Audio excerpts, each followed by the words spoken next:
Hello everyone, welcome to this YouTube channel out of the box. ये session उन सभी लोगों के लिए इम्पोर्टेंट है जो यूपी टेट, सी टेट या अदर एग्जाम्स की प्रिपरेशन कर रहे हैं जिसमें साइंस या बेसिक साइंस से रिलेटेड क्वेश्चंस आते हैं। प्रीवियस वीडियो में हमने डिस्कस किया था कंपोनेंट्स ऑफ फूड और न्यूट्रिएंट और न्यूट्रिशंस के बारे में। न्यूट्रिएंट्स क्या है? ये carbohydrate, fats, proteins, minerals, vitamins. Okay, हमने डिटेल में स्टडी किया था कार्बोहाइड्रेट और फैट्स के बारे में। आज हम स्टडी करेंगे प्रोटीन्स के बारे में।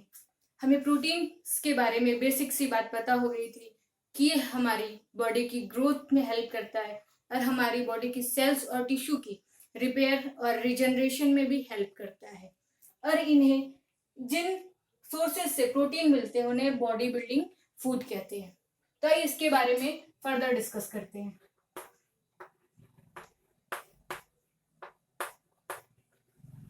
प्रोटीन्स के बारे में।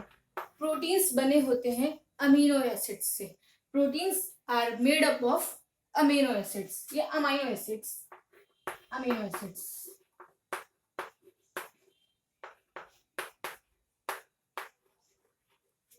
ओके। इनका जो मॉलिक्यूलर फॉर्मूले में क्या क्या होता है? Carbon, hydrogen, oxygen and nitrogen. Simplest जो अमाइनो एसिड्स है ग्लाइसिन, उसका स्ट्रक्चर हम देखते हैं।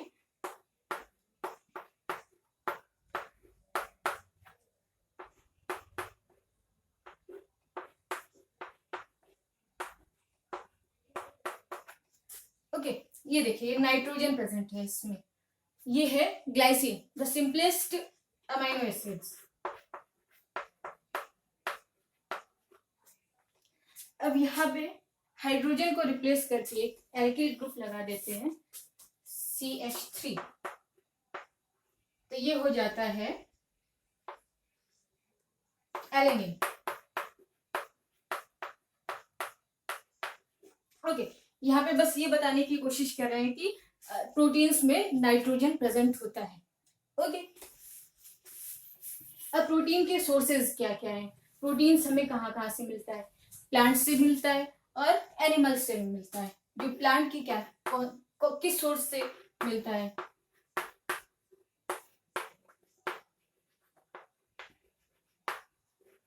एनिमल्स। प्लांट्स में मिलता है पल्सेस, दालें, सीरियल्स, अनाज,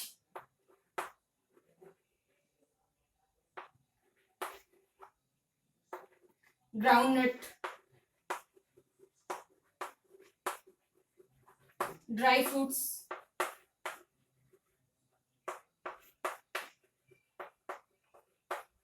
और सोयाबीन।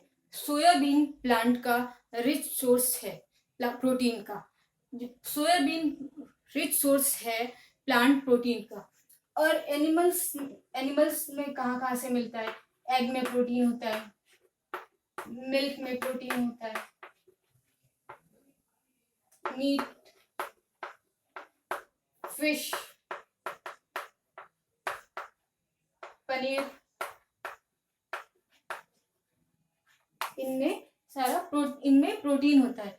लेकिन ये जो इनमें प्लांट्स में प्रोटीन होता है ये इजिली डाइजेस्ट हो जाता है। लेकिन जो ये मीट में प्रोटीन होता है इसमें कॉम्प्लेक्स प्रोटीन होता है जो इजिली डाइजेस्ट नहीं होते हैं।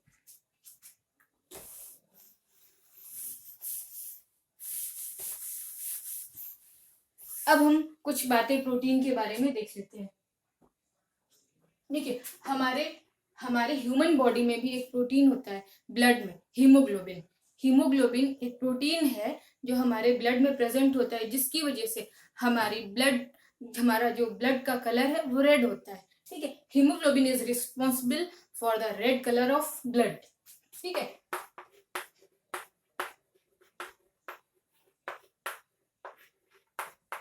हीमोग्लोबिन क्या है? एक प्रोटीन है। एक हीमोग्लोबिन में एक एलिमेंट होता है आयरन। ठीक है, जैसे हमने फोटोसिंथेसिस के वीडियो में डिस्कस किया था कि chlorophyll is responsible for the colouration of plants, यानी जो प्लांट्स का ग्रीन कलर होता है उसके लिए रिस्पॉन्सिबल क्या होता है? क्लोरोफिल। और उसमें कौन सा एलिमेंट होता है, मैग्नीशियम। ठीक है, तो ये दो कंपेयर करके इसको याद रखिएगा कि हीमोग्लोबिन जो ब्लड के रेड कलर के लिए रिस्पॉन्सिबल होता है, उसमें जो एलिमेंट होता है आयरन होता है Fe, और जो क्लोरोफिल प्लांट के ग्रीन कलर के लिए रिस्पॉन्सिबल होता है, उसमें जो एलिमेंट होता है वो होता है मैग्नीशियम। अब हम फर्दर डिस्कस करेंगे। देखिए, हमारी जो बॉडी का मैक्सिमम पार्ट प्रोटीन से कंसिस्ट होकर बना होता है। हमारी बॉडी में जो मैक्सिमम पार्ट है उसमें प्रोटीन प्रेजेंट होता है। जैसे हमारी बॉडी में जो बोन्स हैं और हेयर्स हैं, टिश्यूज हैं, मसल्स हैं, ये प्रोटीन से मिलके बना होता है। ठीक है, जो हमारी मसल्स में, एक हम डिस्कस करते हैं हमारी मसल्स में जो प्रोटीन होता है। ठीक है, कौन कौन से प्रोटीन होते हैं मसल्स में। कॉन्ट्रैक्टाइल प्रोटीन और रेगुलेटरी प्रोटीन में फर्स्ट में कैटेगराइज किया गया है, लेकिन हमें बस इतना जानते हैं कि जो मसल्स में प्रोटीन होता है कौन सा होता है, ट्रोपोनिन,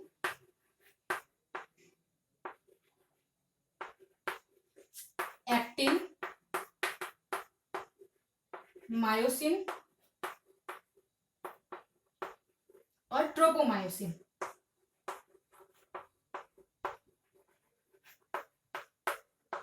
ठीक है, ये हमारी जो मसल्स है उनमें ये प्रोटीन प्रेजेंट होती है, ट्रोपोनिन, एक्टिन, मायोसिन और ट्रोपोमायोसिन। और जो हमारे हेयर्स में भी प्रोटीन प्रेजेंट होता है, हमारी स्किन में प्रेजेंट होता है, हमारे नेल्स में प्रेजेंट होता है। तो इसमें केराटिन प्रोटीन प्रेजेंट होता है हमारे हेयर्स में, नेल्स में और स्किन में प्रेजेंट होता है केराटिन प्रोटीन।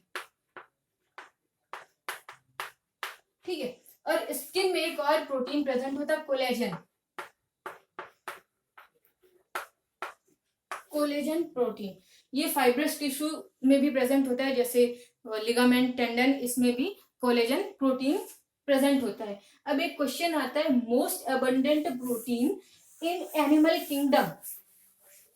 ओके, यह हमारे ये इसका भी अदर क्वेश्चन भी है कि हमारी बॉडी में सबसे ज्यादा मात्रा में कौन सी प्रोटीन प्रेजेंट होती है।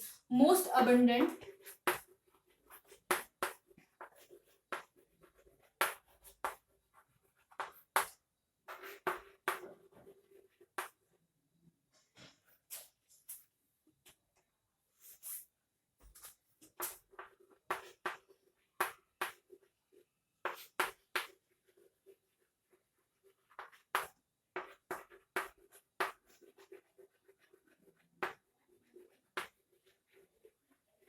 Human body, most abundant protein in human body ये होती कोलेजन प्रोटीन।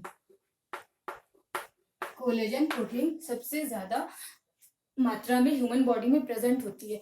और same question, most abundant protein present in animal kingdom. जो भी सारे एनिमल्स हैं उसमें सबसे ज्यादा जो प्रोटीन प्रेजेंट होती है वो होती है कोलेजन। एक है most abundant protein present in the earth, present on the earth. Most abundant protein found on earth. सबसे इस अर्थ में सबसे अबंडेंट अमाउंट में कौन सी प्रोटीन प्रेजेंट होती है। Most abundant protein found on earth, ये है रूबिस्को। रूबिस्को जो प्रोटीन है क्लोरोप्लास्ट में पाई जाती है। ये एंजाइम्स है और ये फोटोसिंथेसिस में हेल्प करते हैं।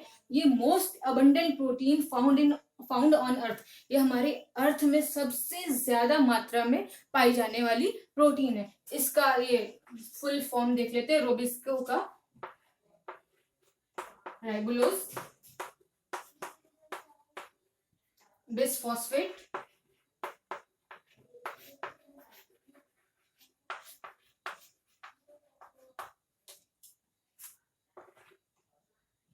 कार्बोक्सिलेज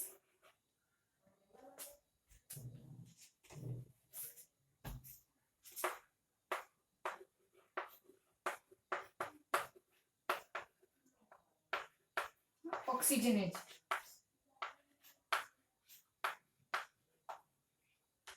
ठीक है, इसमें राइबोलोज 1,5 बाइफॉस्फेट कार्बोक्सिलेज ऑक्सीजनेज, इसका ये फुल फॉर्म है। ठीक है, हमने क्या जाना, जो हेयर्स हैं उनमें जो प्रोटीन प्रेजेंट होती है, कैरेटिन प्रेजेंट होती है, हमारी जो मसल्स है उसमें actin, myosin, troponin, tropomyosin present होती है, जो हमारी ब्लड में प्रेजेंट होती है हीमोग्लोबिन। एक और क्वेश्चन है कि जो हमारी ब्लड में सबसे ज्यादा कौन सी प्रोटीन प्रेजेंट होती है, हमारे ब्लड में सबसे ज्यादा प्रोटीन प्रेजेंट होती है एल्बुमिन। और भी प्रोटीन होती है ग्लोबुलिन, इम्यूनोग्लोबुलिन, तो हमारी ब्लड में सबसे ज्यादा जो प्रोटीन प्रेजेंट होती है एल्बुमिन। ठीक है, एक क्वेश्चन, जो वूल होता है, शीप का वूल और सिल्क होता है, वूल और सिल्क,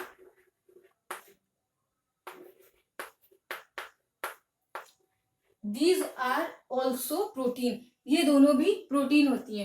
वैसे क्वेश्चन कभी पूछा नहीं गया है। वूल में जो प्रोटीन होती है इसमें भी कैरेटिन प्रोटीन होती है,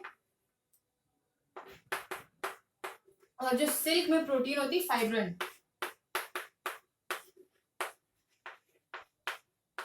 ठीक है, सिल्क वॉर्म से सिल्क मिलता है जब कोकून फॉर्म करते हैं। ठीक है, तो ये दोनों भी क्या है, प्रोटीन्स। अब डिस्कस करते हैं वाइटामिन्स के बारे में।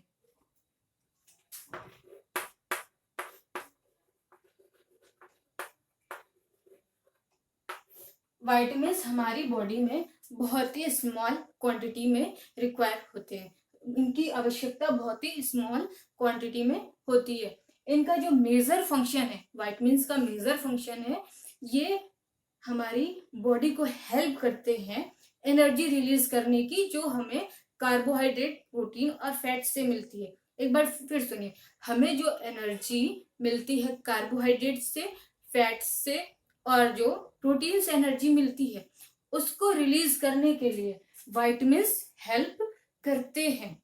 ओके, ये इनको बहुत सारे वाइटामिन होते हैं, जैसे vitamin A, B, C, D, E, K, और इनको दो टाइप्स में डिवाइड किया गया। ये भी ऑर्गेनिक कंपाउंड है, इनको भी दो टाइप्स में सॉल्युबिलिटी के बेस पे डिवाइड किया गया है, एक वाटर सोल्यूबल, एक फैट सोल्यूबल।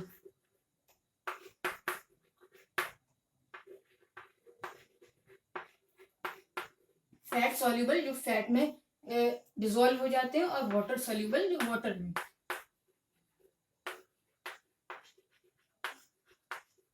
जो फैट सोल्यूबल वाइटामिन्स है वो है ए, डी, ई, के, बाकी बची बी और सी, ये वाटर सोल्यूबल वाइटामिन्स है। जो सी, विटामिन सी है, ठीक है, अगर इसको कुक करते हैं तो ये डिस्ट्रॉय हो जाती है। विटामिन सी जैसे प्रेजेंट होते हैं किसमें, खट्टे जो सिट्रस फ्रूट्स हैं उसमें प्रेजेंट होती है, गुआवा में प्रेजेंट होती है, ओके, लेमन में प्रेजेंट होती है, ऑरेंज में प्रेजेंट होती है, वो सिट्रस फ्रूट्स है इसमें प्रेजेंट होती है। अगर विटामिन सी जो वाटर सोल्यूबल वाइटामिन्स है, ये अगर एक्सेस अमाउंट में ले लिया जाए तो ये नुकसान नहीं करते, ये हमारी बॉडी में जो यूरिन है उसके थ्रू पास आउट हो जाते हैं। लेकिन जो ये फैट सोल्यूबल विटामिन है ए, डी, ई, के, अगर इनको एक्सेस अमाउंट में ले लिया गया है तो ये हमारी बॉडी को हार्म पहुंचा सकते हैं। अब देखिए, अब अगर इनकी बॉडी में डिफिशियंसी हो जाए, विटामिन की डिफिशियंसी हो जाए या अब्सेंस हो जाए हमारे रेगुलर फूड, हमारी रेगुलर डाइट में, अगर हमारी रेगुलर डाइट में विटामिन की डिफिशियंसी हो जाए या इनको डिफिशियंसी हो जाए तो कुछ डिजीज हो जाती है जिन्हें कहते हैं डिफिशियंसी डिजीज। यानी डिफिशियंसी हो जाए हमारी रेगुलर डाइट में,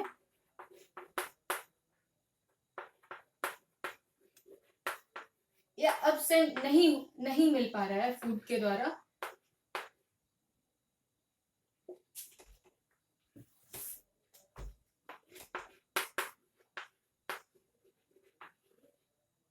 ठीक है, तो इनसे क्या हो जाती है, डिफिशियंसी डिजीज।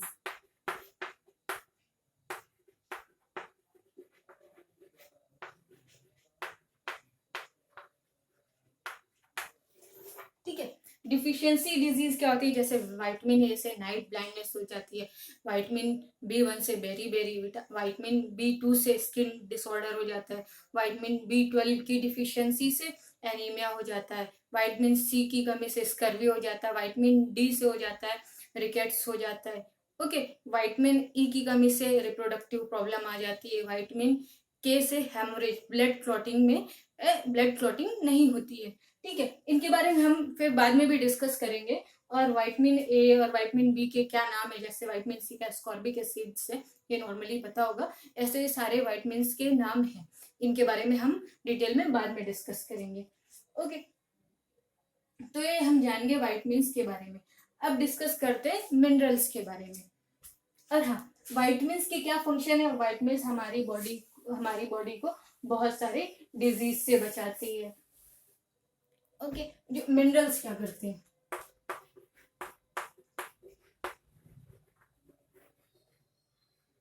मिनरल्स हमारी मेटाबॉलिक एक्टिविटी कंट्रोल करते हैं।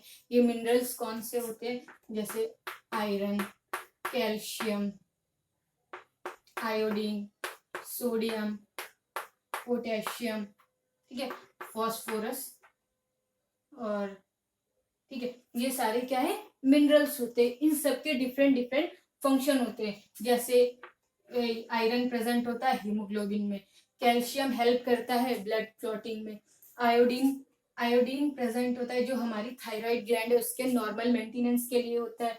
जो सोडियम पोटेशियम है ये हमारी बॉडी में वाटर बैलेंस में हेल्प करता है। और ये सोडियम है, ये हमारी बॉडी में जो इम्पल्स ट्रांसमिशन है, हमारी बॉडी में जो मैसेज ट्रांसमिशन है उसमें हेल्प करता है। ओके, फॉस्फोरस हमारे बोन्स के लिए इंपॉर्टेंट है। और फ्लोरीन होता है, फ्लोराइड, ये हमें जो टूथ डिके है उसमें उससे बचाता है। अगर फ्लोरीन हमारी बॉडी में कम अमाउंट में हो गई तो उससे टूथ डिके होने लगता है। ओके, ये सारे मिनरल्स हैं। अब डिस्कस करते हैं डाइटरी फाइबर्स। इनके बारे में हम अलग अलग कि फॉस्फोरस का पूरा क्या काम है, कैल्शियम का क्या काम है, हम डिटेल में भी स्टडी करेंगे। ठीक है, अब डाइटरी फाइबर्स,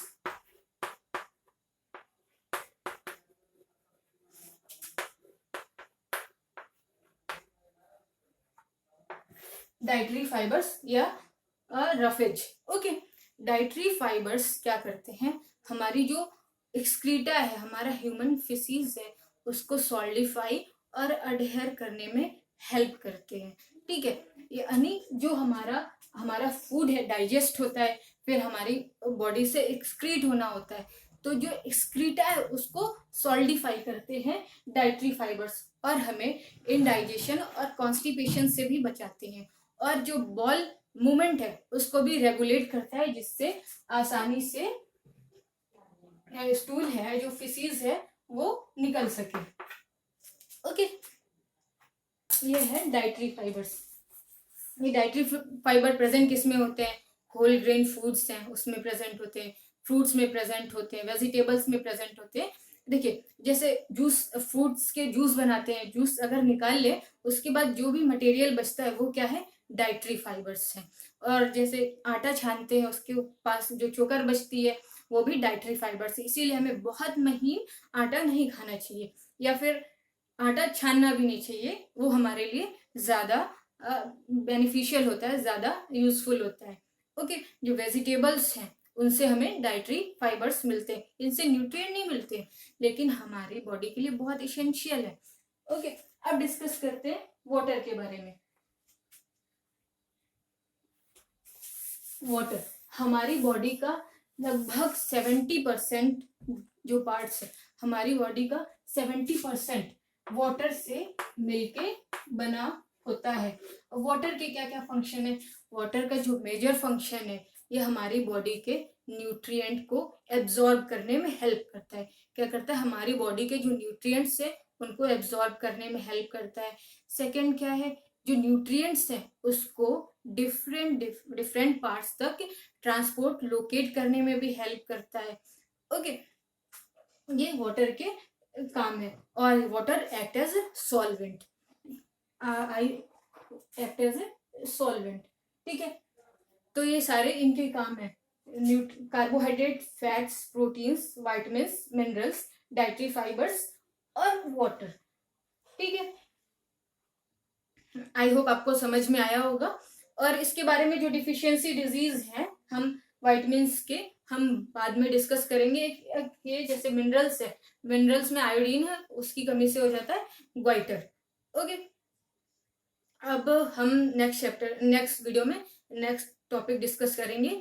तब तक के लिए अलविदा लेते